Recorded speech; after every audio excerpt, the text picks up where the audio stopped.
So, welcome to our group meeting of all the anthropology faculty at Creighton. We are in different schools. We are in arts and sciences. We are in the medical school. We are in the graduate school. We represent the broad scope of anthropology, and we would like to introduce ourselves to you through this Zoom meeting. Maybe since I'm talking already, I can start. I'm Alex Rodlash. I'm a medical anthropologist. My research interests are broadly defined at the intersection of volunteering, healthcare in the community, and religion. I also work with refugees, trying to better understand refugee health, their health. And I teach the needs assessment and program evaluation course in our department, as well as a global health course. Currently, regarding research, I'm interested in developing a project on understanding how the COVID-19 epidemic affects low-income wage earners in Omaha who are immigrants, especially refugees. So if students are interested in this topic or another topic, feel free to reach out to me. The second one who likes to introduce herself is Dr. Helen Chappell. Hello, I'm Helen Chappell, and I teach in the Interdisciplinary Studies Department and also in the College of Nursing. My teaching load is mostly online. Some of it is on the ground with nursing students, and most of my teaching is in ethics. But I really try to make the ethics courses kind of anthropology related. My PhD is in medical anthropology, and my research interests are in end of life, palliative care, how dying occurs in the hospital, those kinds of issues. I'm really happy that we have such a diverse faculty in anthropology here at Creighton. Thanks, Helen. Dr. Erin Everett is the next one. Hello, I'm Erin Everett, and I'm an associate professor of archaeology in the Department of Fine and Performing Arts. I'm also the associate director of the honors program here. And my area of interest within archaeology is the ancient Mediterranean world. I have excavated broadly from sites in historic Georgia in the southeast to Corinth in Greece. But for the last 20 years, I've been working on the island of Cyprus, which is the easternmost island in the Mediterranean. So I'm interested in contact between Egypt, the Near East, and the Aegean worlds. I teach courses on the material culture, the art, and the archaeology of Greece, Rome, and Egypt. And I like to take students with me. I'm one of the directors of the Creighton U archaeological project on Cyprus. So I try to bring students to participate in the field school or conduct independent research projects. So if you're interested in the ancient Mediterranean world more broadly or in field archaeology, feel free to get in touch. Thanks, Erin. And the next Erin is the next in line. Hi, I'm Erin Blankenship-Stefchek. I teach classes in cultural and social studies and also in exercise science. I'm a biological anthropologist, so I look at old human remains, and I really love teeth. So any bones and teeth are right up my alley. I'm also the director of the bioarchaeology lab that's part of cultural and social studies. So my research, I have two main research interests. The first is what my dissertation was on, which is basically dietary intake and childhood physiological stress and the impact of those two things on dental development and the dental phenotype. And then I'm also interested in classic period Maya communities, the health profiles and differences in socioeconomic groups for their cultural interaction and also their biological interaction, who's related to who and how their hierarchy was established. So I invite students to come and work with me in the bioarchaeology lab. There is a collection of those Maya individuals, about 900 years old, that has had some work done on them, but there's a lot more left to do, especially with understanding this really complex middle class that's only just now being kind of identified and better understood. And I also am working with the local Maya communities here in Omaha, because they are also very interested in learning about their prehistory that's been lost since the contact period. So we're working together to ask questions and answer the kinds of things that they really want to know about their history. And I teach classes, the biological anthropology classes, and also the anatomy for nursing. So I have a broad array of interests, so contact me if any of those are up your alley too. Thanks, Erin. The next one is Tyler. My name is Tyler Dunn. I am faculty in the School of Medicine. My primary appointment is in the Department of Medical Education, where I am the anatomy lab director for the School of Medicine. And as part of that role, I teach anatomy courses to physician assistant students, master's of medical science students, medical students, and some residents. And then I also teach a sort of humanities course on race and racialization in science. But my primary training is as a biological anthropologist. And as part of that, I'm interested in contextualizing human variation, especially human skeletal variation in a global setting and sort of a temporal setting. So the two main sets of questions I end up asking are, what can we tell about the set of remains? And that could have evolutionary implications, it could have legal implications in a forensic context. So I invite students to reach out if they're interested in exploring sort of global sets of skeletal data from the past, interested in some forensic casework in the Omaha region. I have two active field sites, one in Northwest Romania, another one in Southeast Asia. So if any of this sounds interesting, or students seeking advice as far as careers in biological anthropology or forensic anthropology, please reach out. Thanks, Tyler. The next one is Christina. Hi, I'm Christina Pop. I'm a medical anthropologist. I am also a linguist. I studied linguistics in Romania, which is my native country. And then I came to the United States and earned a PhD in medical anthropology. And the reason I mentioned that my formative experiences took place both in Romania and the United States is that these experiences really speak about who I am as a teacher. Oftentimes in the classroom, I draw on my quote-unquote outsider status in relation to the US culture, only to help my students cast a fresh look upon their own culture. This is what we all anthropologists do, right? Make the familiar strange. My teaching and research interests revolve around reproduction, reproductive health, and healthcare, with a particular focus on cervical cancer and HPV vaccination. At Creighton, I taught a class on healthcare society and culture, which is an upper level class that also has a service learning designation. I am currently designing a class on magic, witchcraft, and medicine. And I also plan to offer in the future classes about reproduction and biotechnologies, and also a class on vaccination anxieties. I also plan to involve students in my research projects, both abroad in Romania and locally in Omaha. In Omaha, I'm planning a project that will look at HPV vaccination, more specifically how being vaccinated against HPV may impact people's perception about being at risk for STIs and more generally health-seeking behavior. So if you're interested in any of these topics, please feel free to reach out to me. Thanks, Christina. Cynthia? You have to unmute yourself, Cynthia. Hello, I'm Cynthia Schmidt. I was trained in ethnomusicology. I also teach African studies, and that's how I was brought to the anthropology department.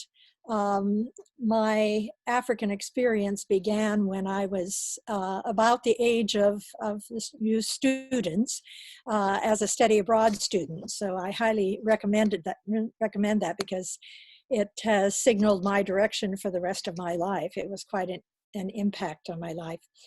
And I have lived in several different countries in West Africa where I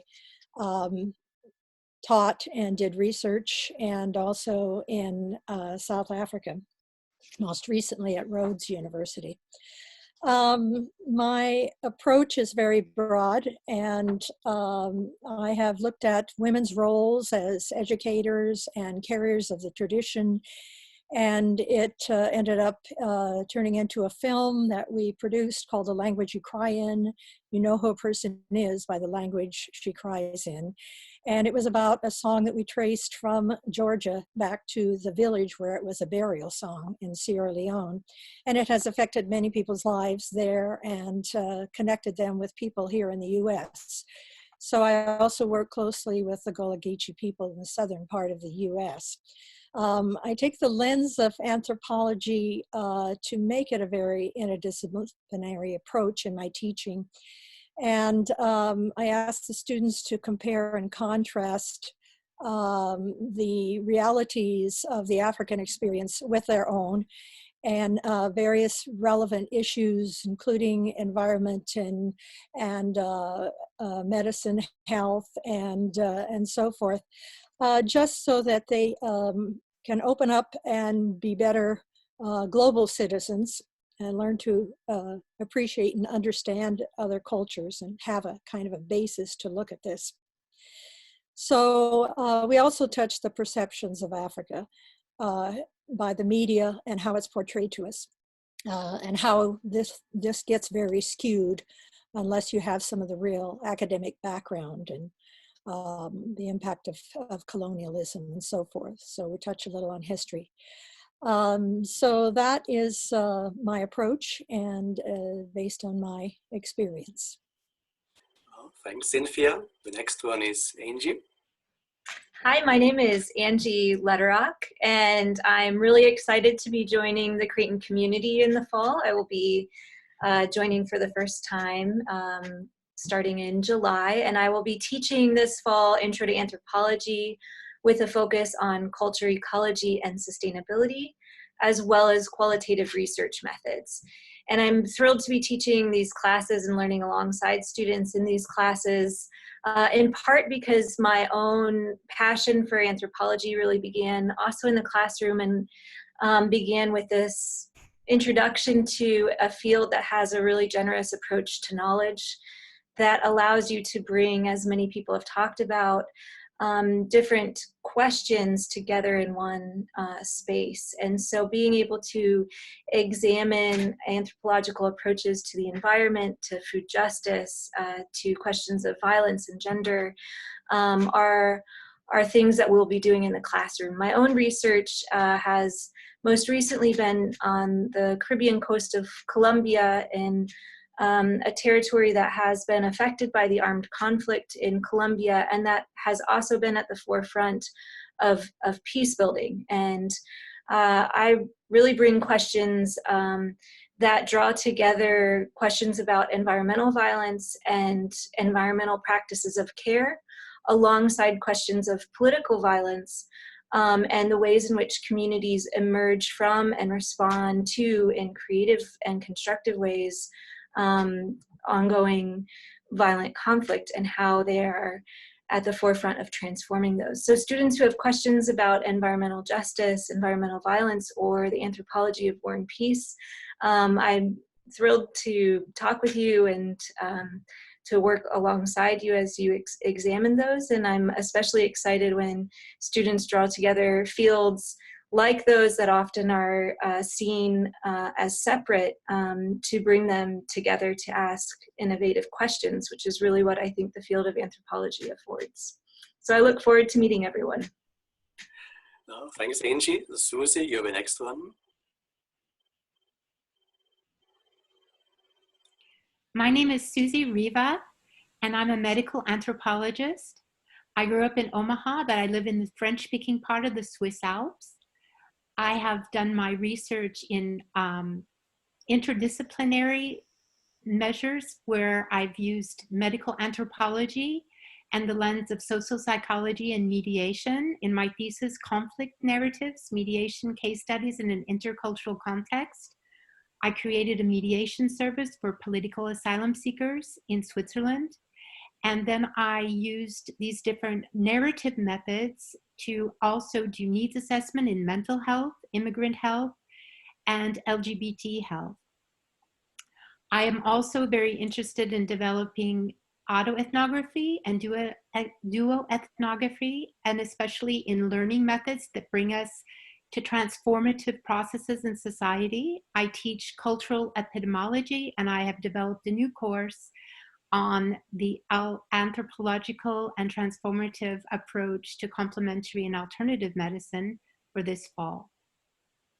I invite students to contact me if they're interested in doing research on the European reality, developing resilient mountain communities, and also a culture of care.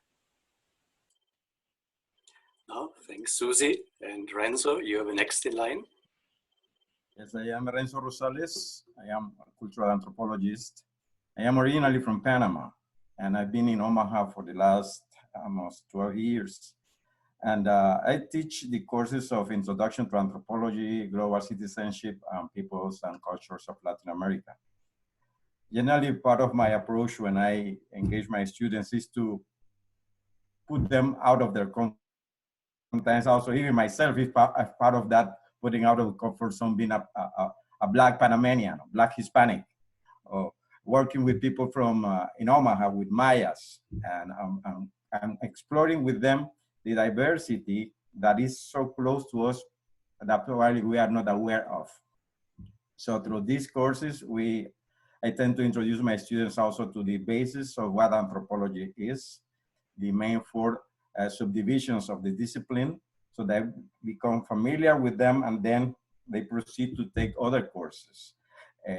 Also, as interested in Latin America, I try to engage my students with the diversity of that region, and also open them to the experience of seeing beyond the stereotypical image of what Latin America or Latin Americans are.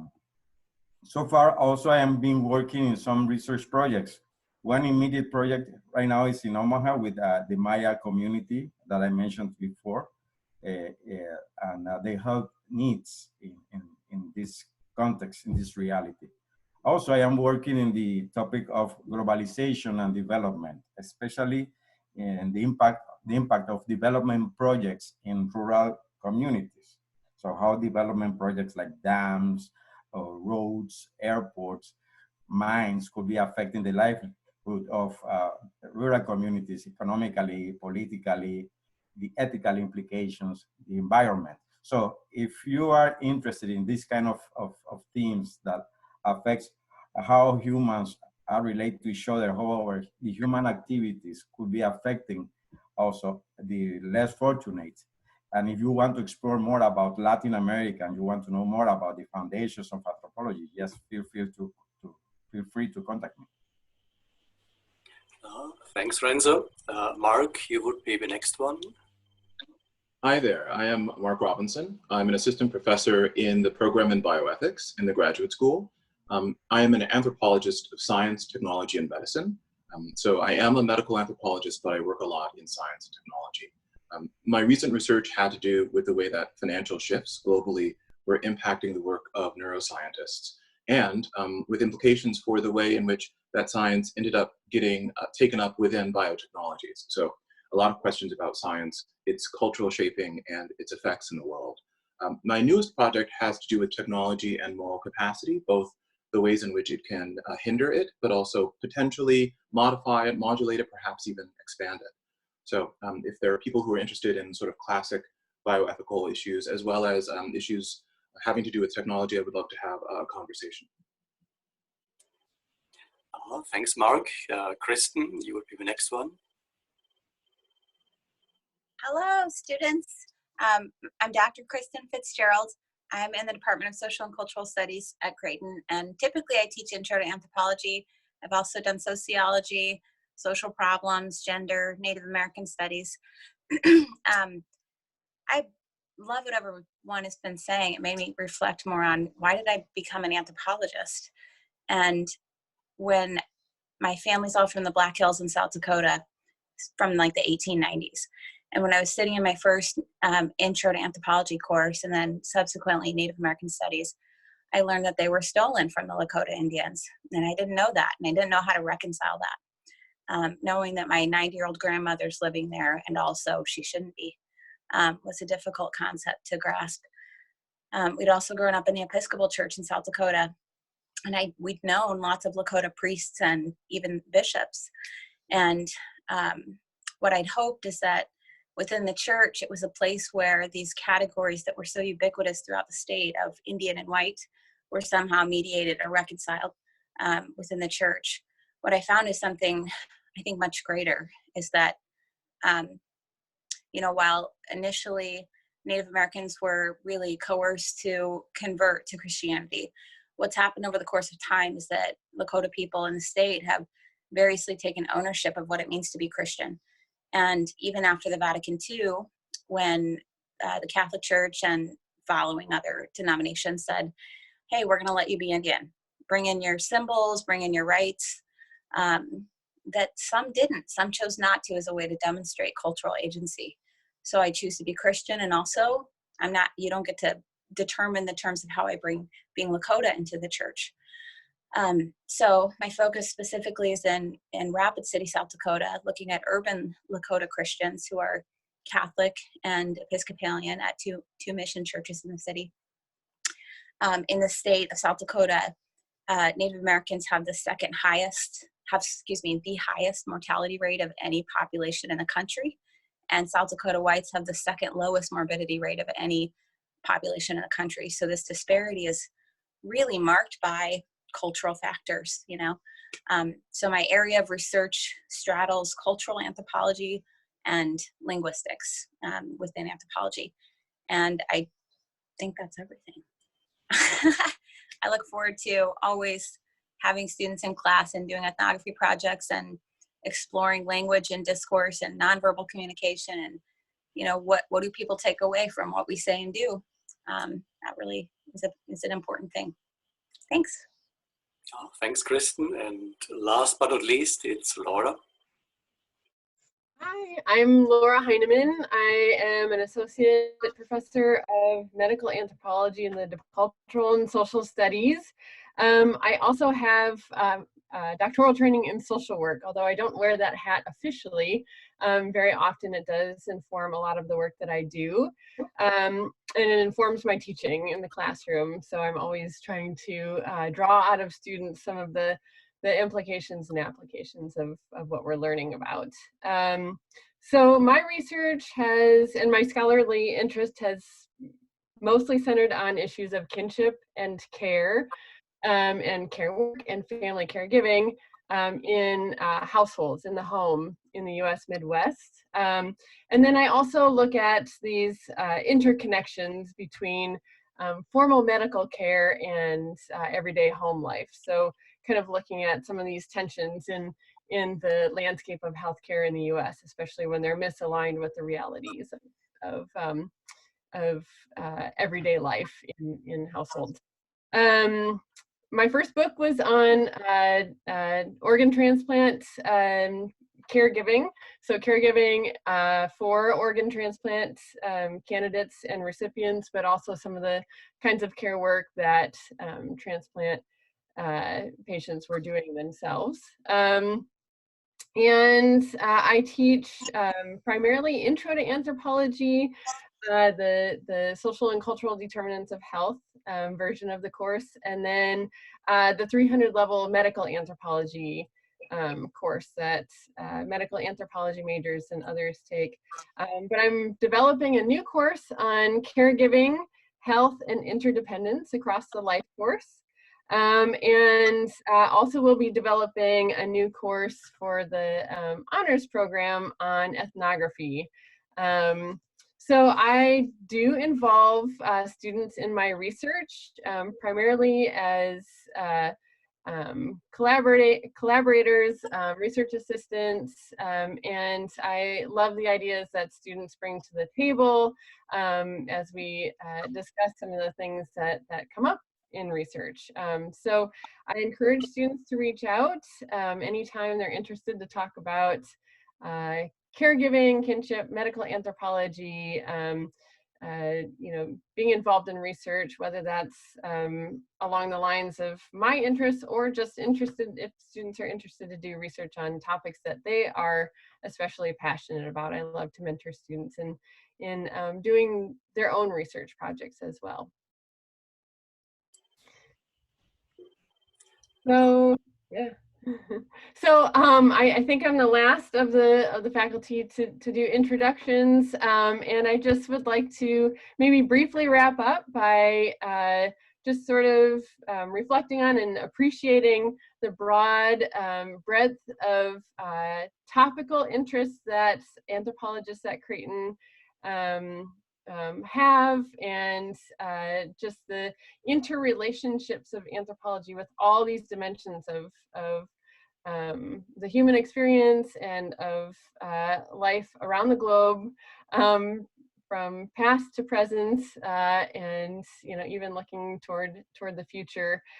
So we just all are encouraging of students to come talk to us and welcome any conversations and discussions that you all might have, whether inside of the classroom or outside of the classroom.